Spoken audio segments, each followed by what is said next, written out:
Kita masuk ke part ketiga. Part ketiga karena part kedua itu kurang panjang. Jadi aku masuk ke part ketiga tentang pernyataan apa sia-sia dong kalau saya sudah menambang dari P-Network sudah dari 2019 harganya rendah gitu ya. Terus buktinya BTC dari harga awal di bawah $1, buktinya sekarang bisa sampai $100.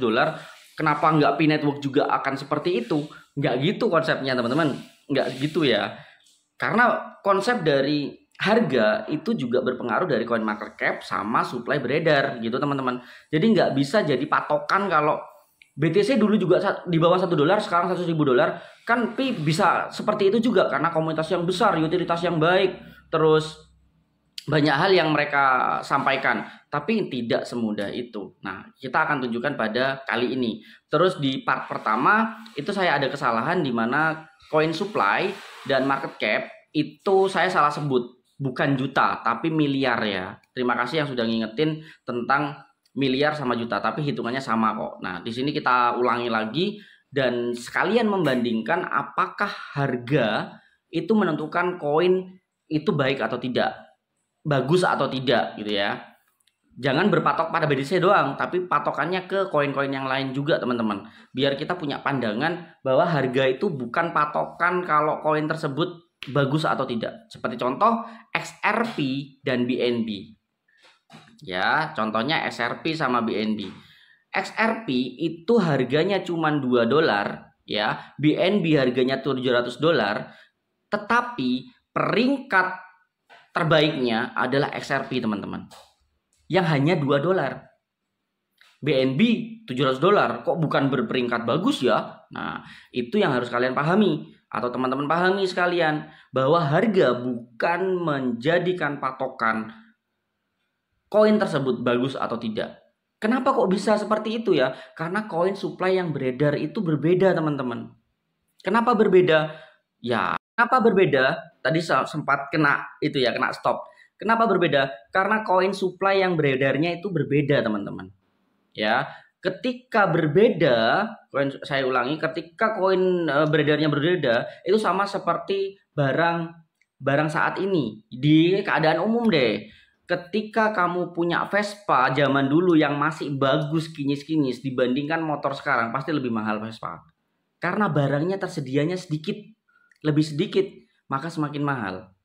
Gitu ya. Ketika di dalam sebuah dunia itu barangnya itu unik dan hanya sedikit dan pencarian orang mau beli itu banyak, maka harganya besar.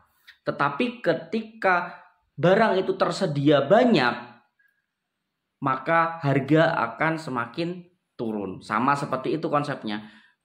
Sekarang kita lihat XRP sama BNB.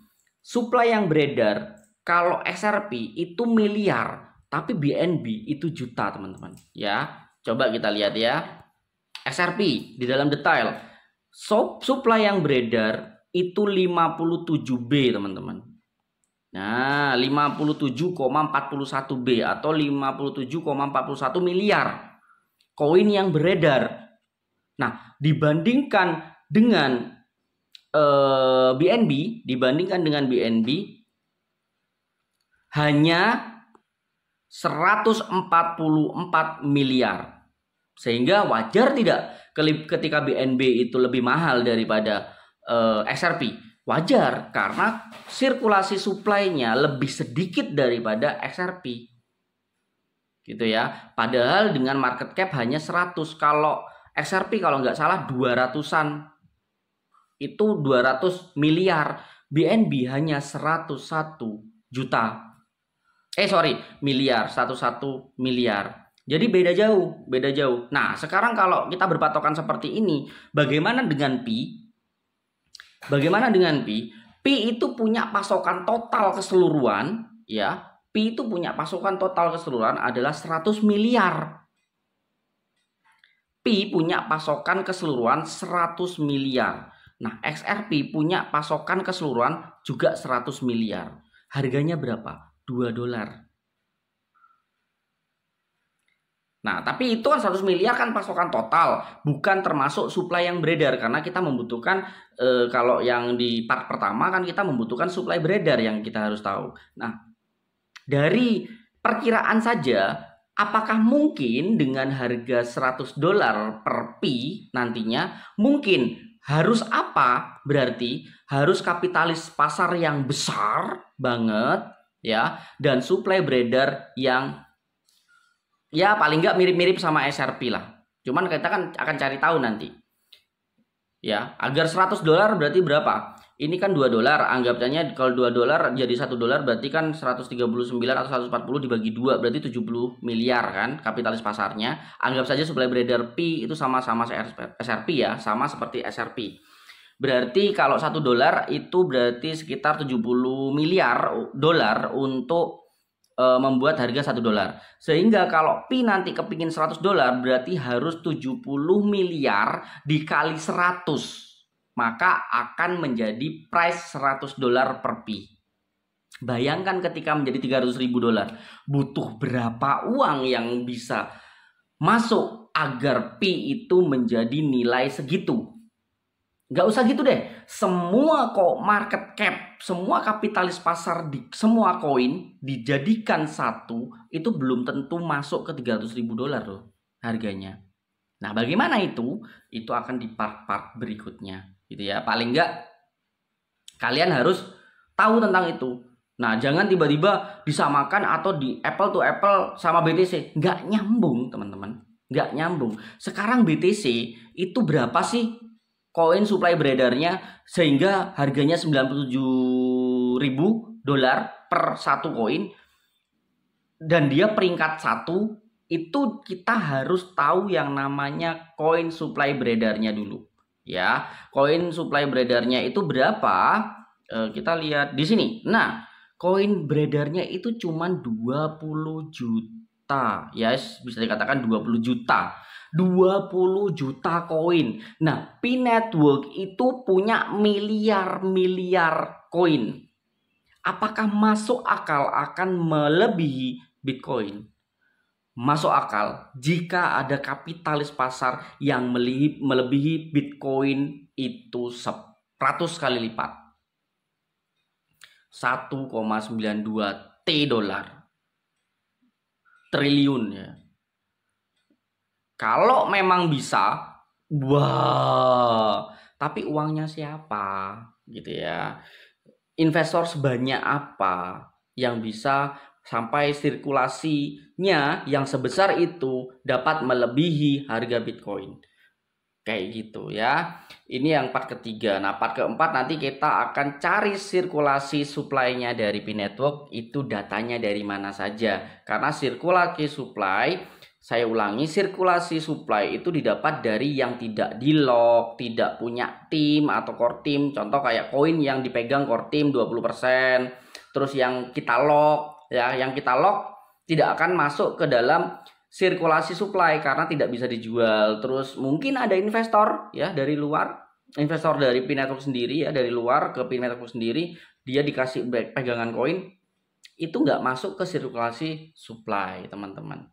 Belum lagi yang akan ditambang berikutnya ketika mainnet. Kan ada pre-mainnet, ada mainnet, ya kan?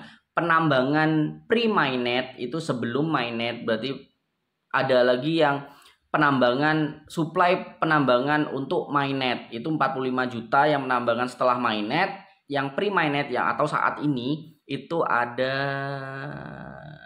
bukan 25 juta bukan 45 juta, 45 M sorry, yang setelah mainnet nanti. Tapi yang sebelum yang saat ini itu kalau nggak salah 20 M deh. Ada di white paper, teman-teman, ada di white paper. Bentar saya carikan white paper ya biar jelas, sejelas-jelasnya berapa koin supply-nya. White paper MinePi white paper, oke. Terus kita cari mudah saja, kita cari 20%. Jadi kita nanti di sini. Oke, sudah kita cari di bawah. Nah, ini ya. Ini maksimum total supply yang ditebelin. Nah, maksimum total supply ada 100 miliar Pi ya. Terus habis itu di bawah 20% untuk core team, 80% untuk community. Nah, di dalam community di sini ada pre-mainnet mining reward sama mainnet mining reward. 20 billion saat ini ya, itu adalah pre-mainnet mining reward. Jadi kita masih menambang yang bisa kita tambang sebanyak 20 miliar Pi. Nah, nanti ketika sudah mainnet, mining rewardnya ada 45 miliar Pi. Itu tidak termasuk sirkulasi supply. Ya, karena masih belum ditambang kan yang mainnet mining rewardnya itu masih belum masuk sirkulasi supply. Nanti data-datanya kita jelas. Data-datanya kita cari tahu mana aja yang masuk sirkulasi, mana yang enggak, agar kita tahu nanti kemungkinannya gitu ya, kemungkinan itu di part berikutnya gitu ya. Semoga dari part 3 ini sudah ada gambaran sedikit-sedikit yang masih memaksa bahwa P-Network akan melebihi BTC. Wow. Dari ilmunya saja nggak bisa, harus berkali-kali lipat kapitalis pasarnya. Sirkulasi supply-nya juga harus berkurang atau dibakar berkali-kali lipat. Jadi penuh dengan kesulitan gitu ya. Tapi nantilah di part-part berikutnya kita akan jelaskan step by step. Sabar, oke? Gitu. Terima kasih banyak, semoga bermanfaat. Kalau nggak setuju nggak masalah, karena nanti kan open mainnet akan ada data validnya kan. Ini kan hanya prediksi. Monggo yang nggak percaya, yang percaya GCV monggo nggak apa-apa. Tapi nanti ketika open mainnet dan perhitungan dan alasan-alasan saya itu ada benarnya, silakan datang kembali, tanya secara langsung nggak apa-apa, nggak usah sungkan, nggak usah takut, kita belajar bareng gitu ya, nggak apa-apa, wajar. Tapi ketika saya yang salah nanti, saya akan belajar lagi dan memahami yang tidak saya pahami, dan saya meminta maaf ke kalian kalau nggak sama. Siapapun boleh menghujat saya gitu ya. Tapi kita sama-sama menunggu apakah yang di white paper itu salah atau tidak. Yang sudah saya jelaskan di white paper itu salah atau tidak gitu ya. Kita sama-sama belajar. Sama-sama kita nggak perlu sungkan untuk mengakui sebuah kesalahan. Oke, terima kasih banyak. Lanjut ke part 4 mungkin beberapa hari lagi karena itu banyak banget ya.